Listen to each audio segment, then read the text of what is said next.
మీరు చెయ్యగలరు అనే నమ్మకం ఉంది కాబట్టే ముందుగానే మీకు డబ్బులిస్తున్నాను. ఆ రోజు ఆ సూర్యనారాయణ అనే వ్యక్తి కోర్టు వరకు వెళ్ళకూడదు. ఆ సూర్యనారాయణని లేపేయండి.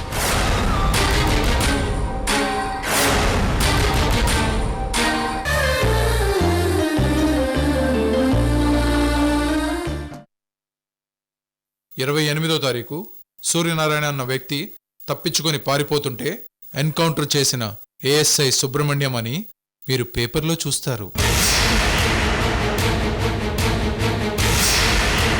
ఇంతకు ముందు మీరిలాంటివి 2-3 కేసులు డీల్ చేశారని తెలుసుకునే ఈ పని మీకప్పచెప్తున్నాను.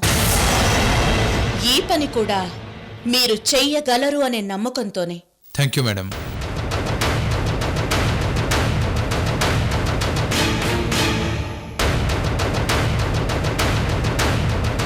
చూడండి ఏఎస్ఐ గారు, ఎట్టి పరిస్థితుల్లోనూ మా మేడం పేరు బయటికి రాకూడదు. పొరపాటును కూడా రాదు మేడం. మేడం, ఈ సెల్ ఫోన్ తీసుకోండి.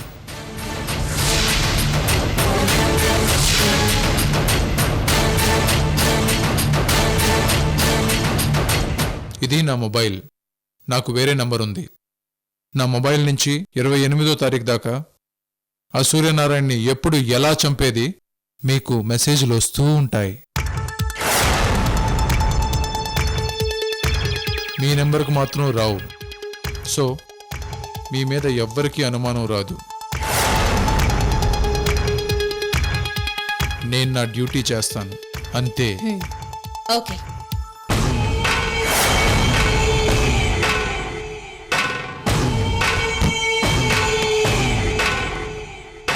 వెళ్ళొస్తా మేడం.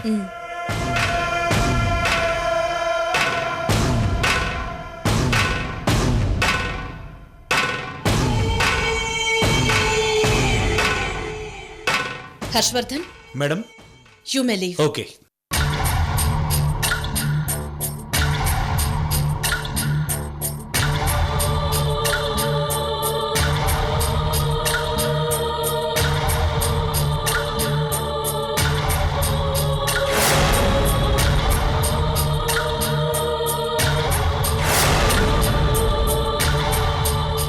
సూర్యనారాయణ, కంఠమనేని సూర్యనారాయణ,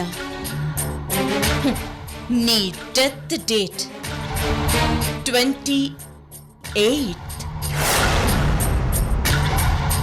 అశ్వినికి జరిగిన అన్యాయానికి న్యాయం జరిగే రోజు 28.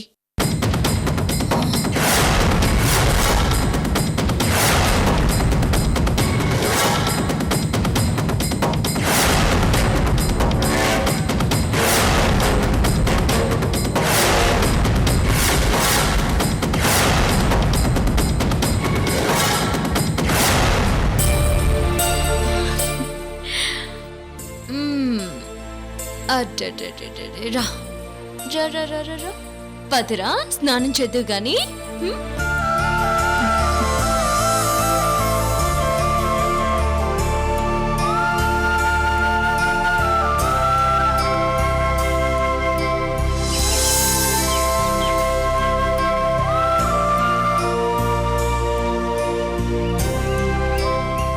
బాబునిలా ఇవ్వండమ్మా. నీకు రోజులు పిల్లాడికి ఎలా స్నానం చేయించాలో తెలుసా? తెలుసండి. సరే, అయితే ఎలా చేయాలో చెప్పు, నేను చేయిస్తాను.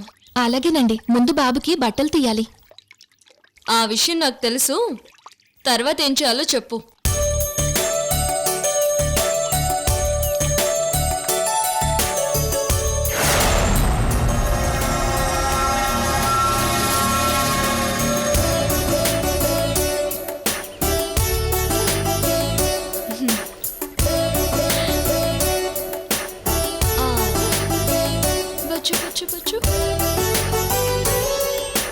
ఈ నూనె ఒళ్ళంతా రాసి బాబుకి నలుగు పెట్టాలమ్మా.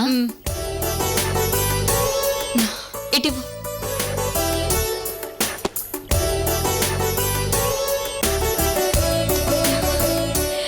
నీకోసం ఎన్ని సబ్బులు, ఎన్ని షాంపూలు, ఎన్ని నూనెలు తెప్పించాను. ఏది వాడాలో తెలియడం లేదు కన్నా.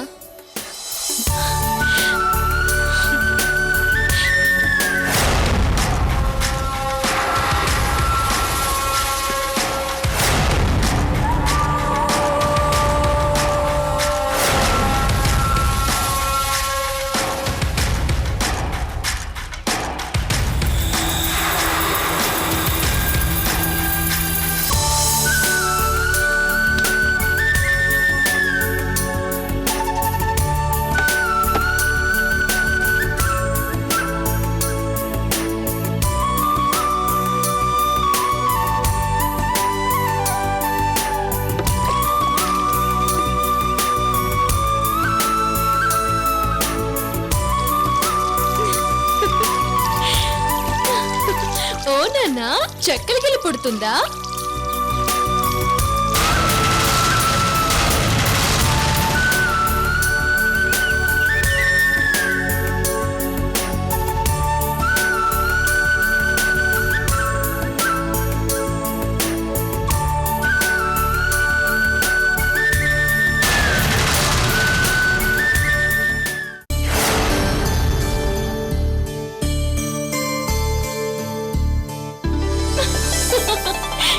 అవునన్నా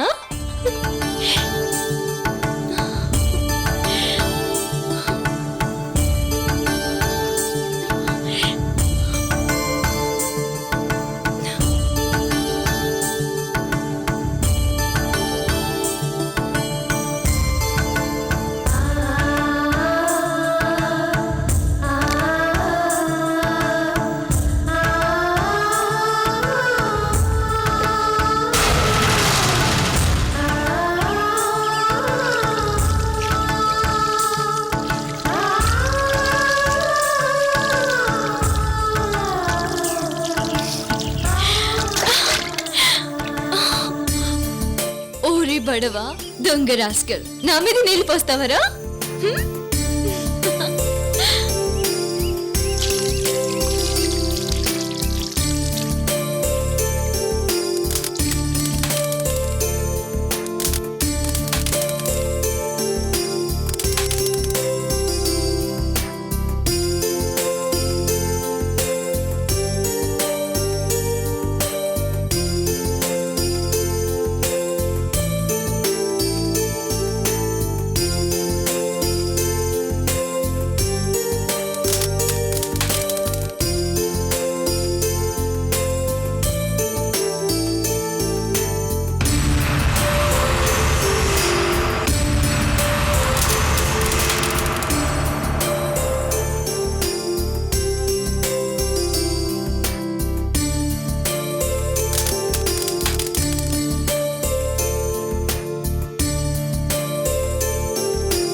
నాన్న నీకు దిష్టి చుక్కు పెడతాన్రా?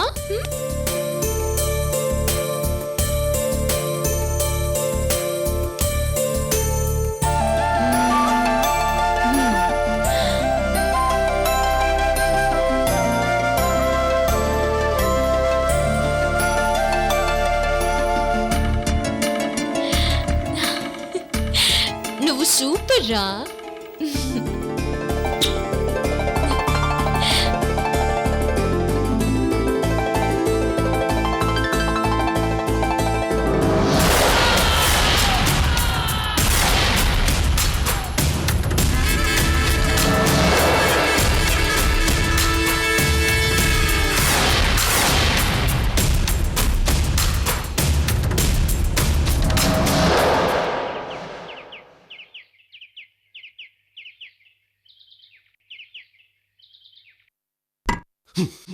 నాకు డెడ్ లైన్ 28వ తారీఖు.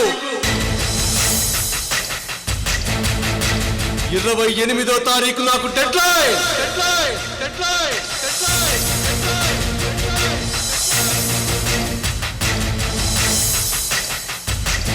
ఏంటన్నయ్యా డెడ్ లైన్ ఏంటి?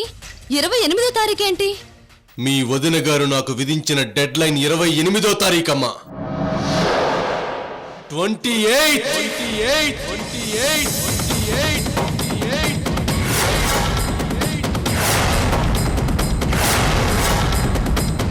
ఒరేయ్ సూర్యనారాయణ, నీ చావు రోజు 28వ తారీఖు నువ్వు చస్తావు, నువ్వు చస్తావు, చస్తావు, చస్తావు. మీ వదిన నాకు లెటర్ రాసిందిరా, లెటర్ రాసింది. 28వ తారీఖు సూర్యాస్తమయం లోపు మీ వాళ్ళొచ్చి నీ బిడ్డను తీసుకెళ్ళాలి.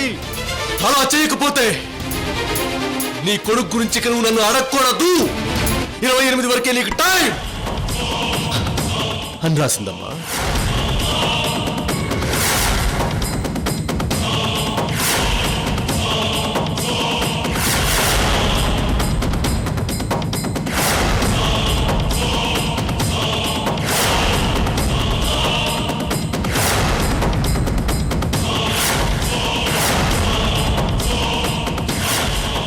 అప్పటి నుంచి నేను పైకి మామూలుగానే ఉన్నా, లోపల నా గుండె రగిలిపోతుందమ్మా. ఒక కారణంతో నేను అలేఖ్య దగ్గర నా కొడుకునుంచాను, కానీ నేను అనుకున్నట్టు జరగటం లేదు. అలేఖ్య ఏ క్షణంలో నా కొడుకు గురించి ఏ నిర్ణయం తీసుకుంటుందోనని భయంగా ఉందమ్మా, భయంగా ఉంది.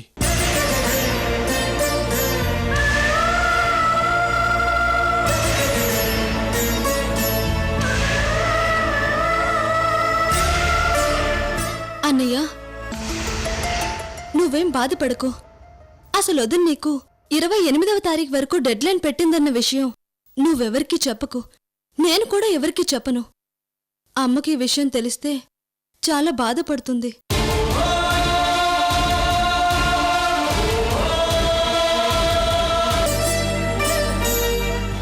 అవునమ్మా, తమ్ముడు ధనుష్కి గాని అమ్మకి కానీ ఈ విషయం తెలియకూడదు. తెలిస్తే వాళ్ళు తట్టుకోలేరు. అన్నయ్య, నువ్వేం కంగారు పడకు. 28వ తారీఖు వరకు డెడ్లైన్ ఉంది కదా, ఈలోపు ఖచ్చితంగా వదినలో మార్పు వస్తుంది. నేను రావాలని కోరుకుంటున్నానమ్మా, కోరుకుంటున్నాను. అన్నయ్య, నీకు శుభవార్త. ఏంటమ్మా? వదిన నీకు డెడ్లైన్ పెట్టిన రోజునే కోర్టులో నీ బెయిల్ మీద వాదనలు జరుగుతాయి. ఈసారి నీకు తప్పకుండా బెయిల్ వచ్చే అవకాశం ఉందన్నయ్య. థ్యాంక్స్ అమ్మా. అన్నయ్య, నీకు బెయిల్ రాగానే వదిన్ని కలు. మరోసారి వదిన్ని రిక్వెస్ట్ చేయి. వదిన్లో మార్పు వచ్చి నువ్వు చెప్పినట్టు వింటుందేమో. అయినా నీకు 28వ తారీఖు వరకు టైం ఇచ్చింది కదన్నయ్య. అలాగే అన్నయ్య, నువ్వు ధైర్యంగా ఉండు, అన్నీ సర్దుకుంటాయి.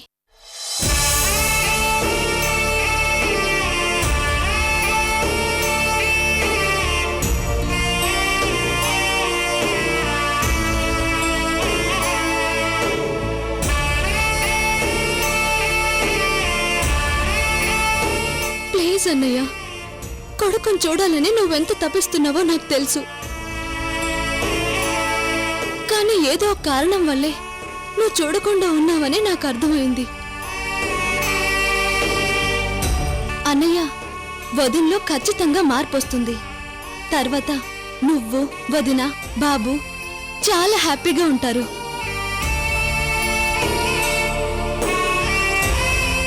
వస్తానన్నయ్య. అలాగేరా.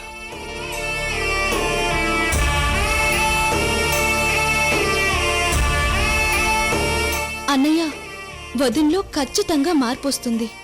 ఆ తర్వాత నువ్వు, వదిన, బాబు మీ ముగ్గురు ఎంత హ్యాపీగా గడుపుతారు.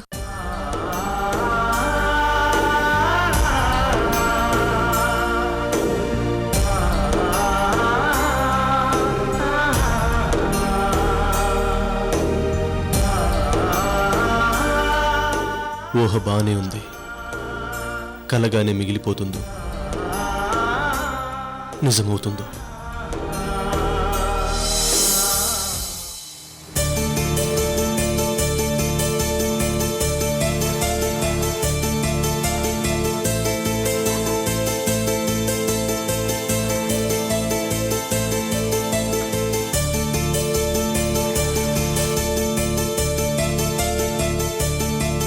ఇదిగో ఆనంద్, నువ్వు చిన్నప్పటి నుంచి నాకు తెలుసు కాబట్టి, మా మేడంకి నువ్వు స్వయాన అన్నవు కాబట్టి, నీ పరిస్థితి అసలు ఏమీ బాగోలేదు కాబట్టి, ఏ ఉద్యోగం ఇచ్చినా చేస్తాను, మా చెల్లెలి కంపెనీ అయితే చాలు అన్నావు కాబట్టి నీకు ఈ ఉద్యోగం ఇస్తున్నాను. ఈ విషయం అలేఖ్య మేడంకి తెలిసిందనుకో నన్ను మామూలుగా తిట్టదు. మెడబెట్టి బయటికి గంటి నా కంపెనీలో మా అన్నయ్యకి ఎందుకు ఉద్యోగం ఇచ్చావు అని తెగ తిడుతుంది. నువ్వు చాలా జాగ్రత్తగా ఉద్యోగం చేసుకోవాలి. చాలా థ్యాంక్స్ మేనేజర్ గారు. నా చెల్లి కంపెనీలో పనిచేస్తూ నా చెల్లెలకి చేసిన పాపాలని కొంచెమైనా కడిగేసుకుంటాను.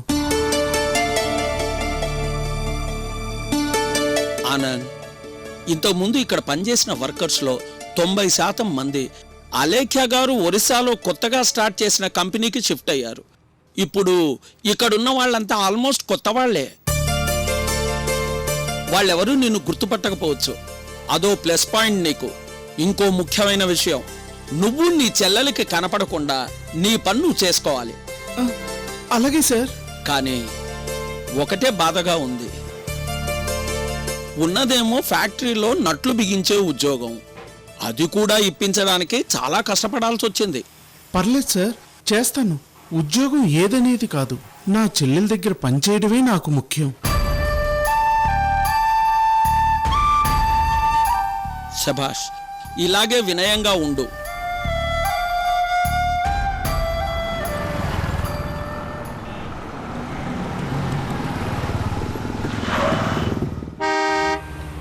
అదిగో అలేఖ్య మేడం వచ్చినట్లున్నారు. నువ్వు పక్కకెళ్ళు. మీ చెల్లెలు గారికి ఈ విషయం తెలిసిందనుకో మన ఇద్దరికి ప్రమాదం. వెళ్ళు వెళ్ళు, పక్కకెళ్ళు.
Good morning madam. Good morning. Krishnamurthy garu, ఆ పక్కనే వర్కర్స్కి రెస్ట్ రూమ్స్ కట్టించమని చెప్పాను. ఇంతవరకు కట్టించనే లేదు. రేపటి నుంచి మొదలు పెడతాం మేడం.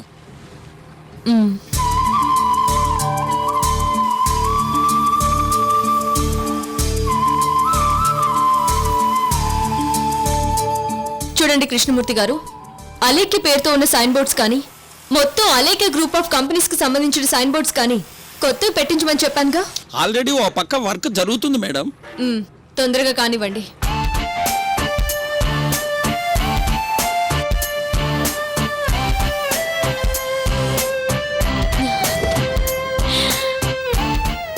చిన్న వచ్చే వచ్చే వచ్చే.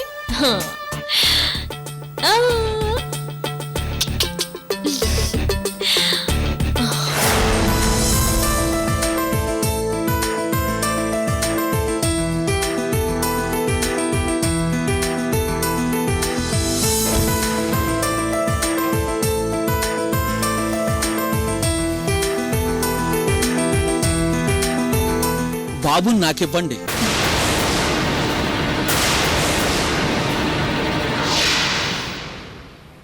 మీ పని మీరు చూసుకోండి. అలాగే.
బాబు పడుకోవడానికి అంతా రెడీ చేశానమ్మా.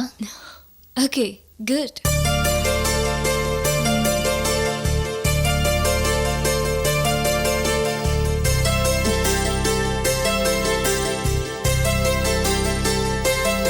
అత్తీసే వచ్చమ్మా వచ్చు. సరే, నువ్వు ఇంకింటికి వెళ్ళి రెస్ట్ తీసుకో. ఏదైనా అవసరమైతే నేను ఫోన్ చేస్తాను. అలాగేనమ్మా.